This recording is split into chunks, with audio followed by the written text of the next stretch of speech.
प्रिय छात्रों, आज हम प्रश्नावली 1.2 के तीसरे प्रश्न से हल करेंगे।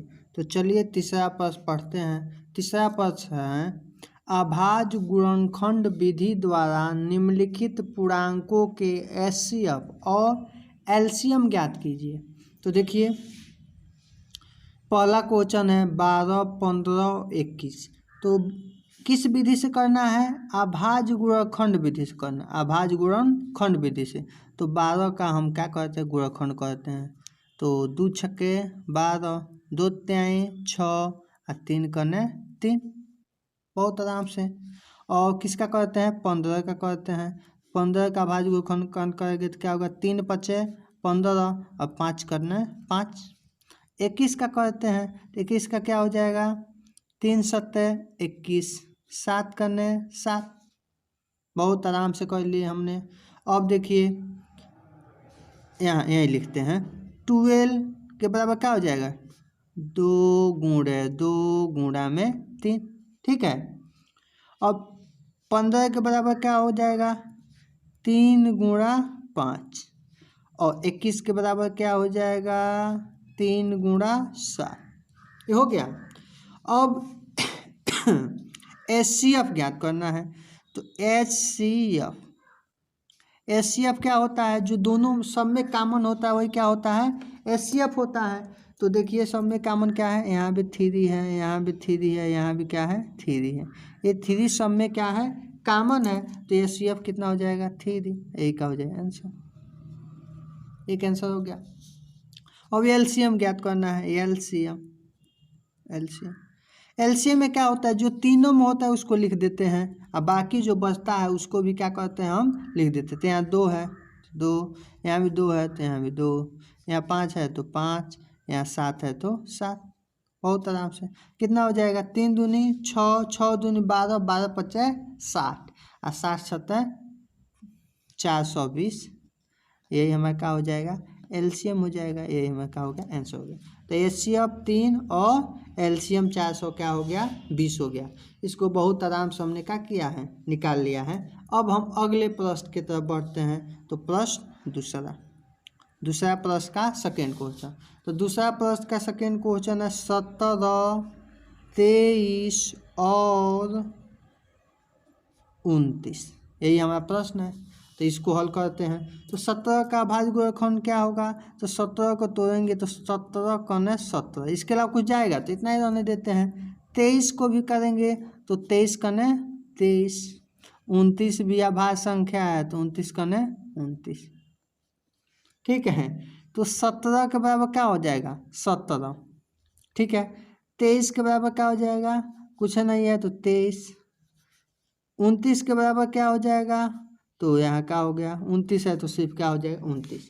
अगर अभाज्य संख्या हो तो उसका एचसीएफ 1 होता है। 1 कैसे होता है? देखिए, यहाँ भी 1 है तो यहाँ 1 लिख लेंगे, यहाँ भी 1 है तो 1 यहाँ क्या करेंगे? लिख लेंगे, यहाँ भी 1 है तो 1 यहाँ क्या करेंगे? लिख लेंगे। अब देखिए, अब तीनों में कॉमन क्या हो गया? तो तीनों में कॉमन क्या है? 1 ही है। तीनों में कॉमन 1 ही है। तो देखिए, बहुत आराम से एचसीएफ कितना हो गया? 1, ठीक है। अब एलसीएम देखा जाए तो देखिए, एलसीएम भी बहुत आसान है। एलसीएम क्या होगा? यानी जो कॉमन है उसको एक बात एक से गुणा करें या न करें। 17, 23 और 29, सॉरी 23 और क्या हो जाएगा? 29। ये तीनों का गुणा हो जाएगा। तो तीनों का गुणा कर लेते हैं। तो यहाँ रफ पर हम यहाँ क्या करते हैं गुणा। तो रफ पर हम इसको गुणा कर लेते हैं। 17 का गुणा किससे करना है? 23 का, 7 3 21 के 1, 3 करने 3 2 5, 17 3 51 और 17 दूनी 34, बहुत आराम से। 5 4 9 और 3 है तो 3। अब 23 से गुणा हो गया तो अब किससे गुणा करना है? 29 से। तो 29 से गुणा कर देते हैं। 9 करने 9, 9 9 81 के 1, हाथ में आया 1, 9 3 27 और 27 8 कितना होगा? 35। 2 करने 2, 9 दूनी 18 के 8 और 3 दूनी 6 और 6 1 7, 9 2 1 3, 8 5 13 के 3, 7 3 10 1 11। कितना हो जाएगा? 11,339, यही हमारा क्या हो जाएगा एलसीएम। ये क्या हो गया एचसीएफ। ये दोनों हमारा क्या हो गया आंसर हो गया। अब हम दूसरे के तीसरे प्रश्न की तरफ क्या करते हैं बढ़ते हैं। तो तीसरा प्रश्न आपका है, तो तीसरा प्रश्न, हाँ तीसरा प्रश्न ये है आपका 8, 9 और 25। यहाँ तीसरा प्रश्न लिख लेते हैं, यहाँ लिखते हैं 8, 9 और 25। 8, 9 और 25। तो देखिए ये कितना आसान है, 8, 9 और 25। तो 8 का हल सॉल्व आराम से करते हैं। कितना आसान है, बहुत आसान है। 2 चौको 8, 2 दूनी 4, 2 कने 2, बहुत आराम से। 9 का क्या होगा, 3 3 9, 3 कने 3। ये 25 का तो क्या होगा 5 25, 5 कने 5। तो देखिए 8 का 2 गुणा 2 गुणा 2, ठीक है। 9 का 3 गुणा 3, 25 का 25 का 5 गुणे 5। इसमें कोई कॉमन नहीं है तो मान लेते हैं एक इसमें है ना, एक सब में होता है। तो सब में अब एचसीएफ हमको निकालना है। एचसीएफ एचसीएफ का जो तीनों में होगा वही क्या होता है एचसीएफ हो जाता है। तीनों में कॉमन क्या है, एक है, तो एचसीएफ कितना हो जाएगा 1। ये हमारा एक आंसर हो गया। एलसीएम क्या होगा, एलसीएम भी देखिए बहुत आसान है। एलसीएम देखिए तो एलसीएम क्या होगा, इसको हम देखते हैं। हाँ एलसीएम को देखते हैं, तो एलसीएम हमारा होगा जो तीनों में होता है तो 1 है तीनों में, बाकी का मल्टीप्लाई 2 गुणे 2 गुणे 2, यही है। ये 3 गुणे 3, ठीक है। ये 5 गुणे 5, यानी 2 दूनी 4, 4 दूनी 8, 8 त्रिकी 24 और 24 त्याई 24 त्याई कितना होता है 24। यहाँ मल्टीप्लाई कर लेते हैं। 24 4 त्याई 12 का 2, 24 त्याई 72 होता है 72। और 5 25, इसका भी गुणा कर लेते हैं 25 से। 1800 5 दूनी 10 लगभग 1825 दूनी 50 के 0, 25 7 175 5 180, 1800 होगा लगभग 1800। इसका क्या हो जाएगा आंसर हो जाएगा, ये एलसीएम हो जाएगा, ये हमारा आंसर हो जाएगा। अब हम अगले प्रश्न की तरफ क्या करते हैं बढ़ते हैं। देखिए चौथा प्रश्न है एचसीएफ 306 और 657 का 9 दिया है। एलसीएम किसका ज्ञात करना है, 306 और 657 का एलसीएम ज्ञात करना है। तो देखिए एचसीएफ 306 कामा 657 का कितना दिया है 9 दिया है। एलसीएम फर्स्ट संख्या क्या हो जाएगी, फर्स्ट संख्या यानी पहली संख्या, फर्स्ट संख्या कितना दिया है 306। सेकेंड संख्या यानी दूसरी संख्या, दूसरी संख्या क्या है, द्वितीय संख्या भी लिख सकते हैं इसको 657, ठीक है। अब क्या ज्ञात करना है एलसीएम, डायरेक्ट इसका एलसीएम निकाल लेंगे तो गलत हो जाएगा। काहे कि क्वेश्चन कहने का मतलब ही है, ये दोनों देने का मतलब, ये एचसीएफ देने का मतलब है इसे फार्मूला कौन सा करना है, यानी एलसीएम किसका ज्ञात करना है 306 कामा 657 का एलसीएम हमको क्या करना है ज्ञात करना है। तो हम फार्मूला जानते हैं, क्या जानते हैं, एचसीएफ गुणे एलसीएम लस गुणे मस बराबर फर्स्ट संख्या यानी फर्स्ट संख्या, प्रथम संख्या गुणे द्वितीय संख्या, सेकेंड संख्या। अब देखिए इस फार्मूला से, ये फार्मूला हम जानते हैं बहुत सूत्र, इससे सूत्र लिख सकते हैं, इसे भी सूत्र इससे। तो एचसीएफ कितना दिया है हमारा 9, एलसीएम हमको क्या करना है ज्ञात करना है। पहली संख्या कितना दिया है 306, ठीक है, और सेकेंड संख्या कितना दिया है 657। अब देखिए ये किस में है, मल्टीप्लाई में है, गुणा में है, तो इधर क्या होगा भाग में। तो एलसीएम बराबर 306 गुणा 657 बट्टा में 9। देखिए काट देते हैं इसको, 9 तिया 27, 3 6 9 चौको 36, 34 बार में क्या हो गया, कट गया, 34 बार में कट गया। अब इसको क्या कर लेते हैं, रफ पर इसका गुणा कर लेते हैं, रफ पर गुणा करते हैं किससे, 34 का गुणा किससे करना है, 657, या ऐसे भी कर सकते हैं 657 का गुणा किससे करना है, 34 से। ये रफ पर हम करेंगे, इसको रफ पर हम क्या करते हैं, तो रफ पर क्या हो जाएगा, 7 चौको 28 के 8, फिर 5 चौको 20, 20 2 22 के 2, 6 चौको 24 2 26, 7 त्रिक 21 के 1, 5 3 15 2 17 के 7, 6 3 18 1 19। इसको जोड़ लेते हैं, 8 2 1 3, 7 6 13 के 3, 9 2 11, 11 1 12 के 2, 1 1 कितना हो जाएगा 2, 22,338, 22,338। यहाँ क्या लिख देंगे, 22,338, यही हमारा क्या हो जाएगा, आंसर हो जाएगा। अब चलिए हम अगले प्रश्न की तरफ बढ़ते हैं। अगला प्रश्न है 5वां, जांच कीजिए कि क्या किसी प्राकृत संख्या n के लिए संख्या 6n पर समाप्त हो सकती है। तो कोई संख्या 0 पर समाप्त हो, कब होगी, जब उसका गुणनखंड 2 गुणे क्या होगा, 5 होगा, 2 गुणे 5 होगा, तभी वो 0 पर क्या हो सकती है, समाप्त हो सकती है। तो चलिए इसको हम हल करते हैं। यदि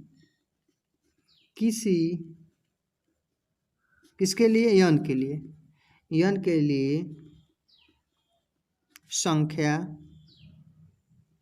लिए संख्या 6 पर पावर n 0 पर समाप्त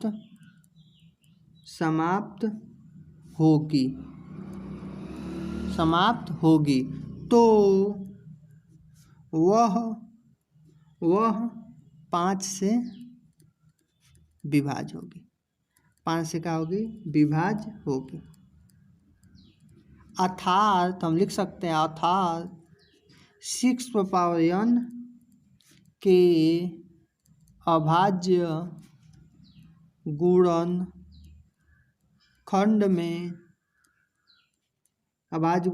में अभाज्य संख्या क्या आनी चाहिए, 5 आनी चाहिए, अभाज्य संख्या 5 आनी चाहिए। कंपलसरी है कि क्या आनी चाहिए, 5 आनी चाहिए। तो चलते हैं देखते हैं 6 पर पावर n, इसे क्या लिख सकते हैं, 2 गुणे 3 पर पावर क्या है n। तो इसका अभाज्य गुणनखंड में क्या आ गया, 2 आया और 3 आया, कहीं 5 आया है, और लिखेंगे या 6 पर पावर n के गुणनखंड में अभाज्य संख्या 2 व 3 है, लेकिन 5 नहीं है। 5 क्या है, नहीं है। जब 5 नहीं है तो अंकगणित की आधारभूत नियम से, अतः अंकगणित के आधारभूत नियम से क्या हो जाएगा, 6 पर n अंक 0 पर समाप्त नहीं हो सकती।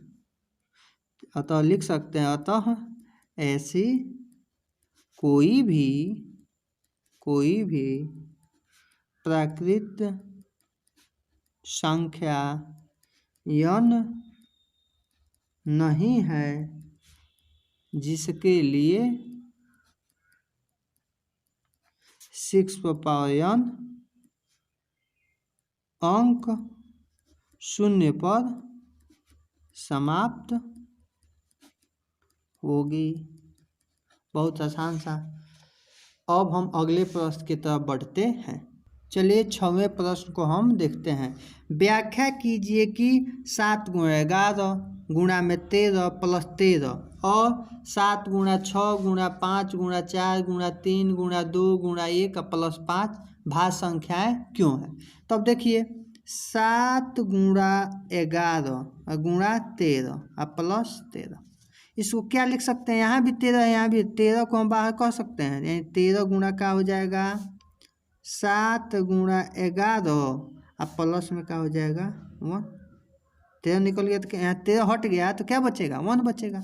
अब इसको क्या लिखते हैं 7 गुणा 6 गुणा 5 गुणा 4 गुणा 3 गुणा 2 और गुणा 1 और प्लस 5। यहाँ भी 5 है, यहाँ भी क्या है 5 है, तो 5 को हम क्या करते हैं बाहर कर लेते हैं, तो क्या बचेगा 7 गुणा 6 गुणा 5 निकल गया तो 4 गुणा 3 गुणा 2 और प्लस 5 निकल गया तो क्या बचेगा 1। यानी इसके गुणनफल में 13 है, इन सभी के गुणनफल में भी क्या है 5 है। तो इससे हम क्या पता लगा सकते हैं, यहाँ 13 और 5 अन्य संख्याओं का क्या है गुणनफल है, इसलिए ए और ए संख्या दोनों कौन सी संख्या हो जाएगी भाज्य संख्या हो जाएगी। तो लिखेंगे चूंकि यहाँ 13 व 5 क्रमशः दिए गए संख्याओं के देखिए ये 13 इन सभी से गुणा में है, 5 इस सभी से किस में है गुणा में है, दिए गए संख्याओं के गुणनफल के रूप का है अतः यह एक भाज्य संख्या क्या कहते हैं कंपोजिट नंबर है। यही हमें क्या करना था व्याख्या करना था, तो बहुत आसान तरीके से इसके व्याख्या कर लीजिए। अब अगले प्रश्न की तरफ हम पढ़ते हैं।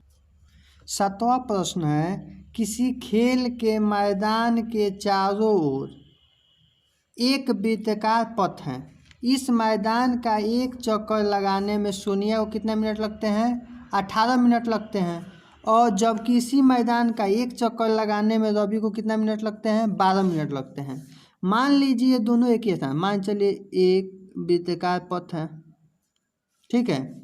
तो यहाँ से सोनिया दौड़ना शुरू की और यहीं से इसी मैदान का चक्कर सोनिया शुरू की, और जब किसी में एक रवि भी यहीं से क्या किया शुरू किया। एक चक्कर सोनिया को लगाने में 18 मिनट लगते हैं, 18 मिनट। और रवि को कितना लगता है, रवि को लगता है 12 मिनट लगते हैं। तो कह रहा है कि एक ही स्थान से एक ही दिशा में चलना प्रारंभ करें तो कितने समय बाद पुनः वो उसी स्थान पर मिलेंगे। तो इसके लिए हमको इन दोनों के लगे समय का क्या निकालना पड़ेगा एचसीएफ निकालना पड़ेगा, एलसीएम निकालना पड़ेगा। तो हम यहाँ लिखेंगे अभीष्ट समय ज्ञात करने के लिए 18 मिनट व 18 मिनट किसका लग रहा है सोनिया 18 मिनट व कितना मिनट 12 मिनट किसका लग रहा है रवि का एलसीएम ज्ञात करना होगा। क्या करना होगा एलसीएम ज्ञात करना होगा। तो चलिए हम एलसीएम निकालते हैं। तो 18 के बाजू को अखन बहुत आराम से कर सकते हैं, 2 9 18 3 3 9 और 3 करना 3, ठीक है। अब किसका 12 का, तो 12 का भी आराम से कर सकते हैं, 2 6 12 2 3 6 और 3 करना 3, आराम से कर लिए। अब 18 बाबा क्या हो जाएगा 2 गुणा 3 गुणा 3, ठीक है। और 12 के बराबर क्या हो जाएगा, 12 के बराबर 2 × 2 × 3। अब जो दोनों में होगा उसको एक बार लिखते हैं, तो ये दोनों में है, ये भी 2 क्या है, दोनों में है, तो एलसीएम क्या हो जाएगा, एलसीएम बराबर हो जाएगा आपका 2 दोनों में है, 3 दोनों में है, बाकी बच गया 3 और 2, तो 3 और 2 से गुणा कर दिए तो 3 दूनी 6, 6 तिया 18, 18 दूनी 36, 36 है। अतः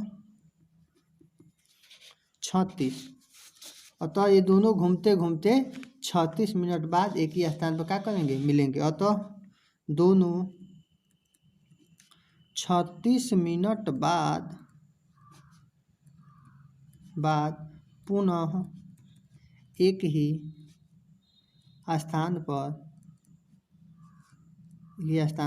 मिलेंगे।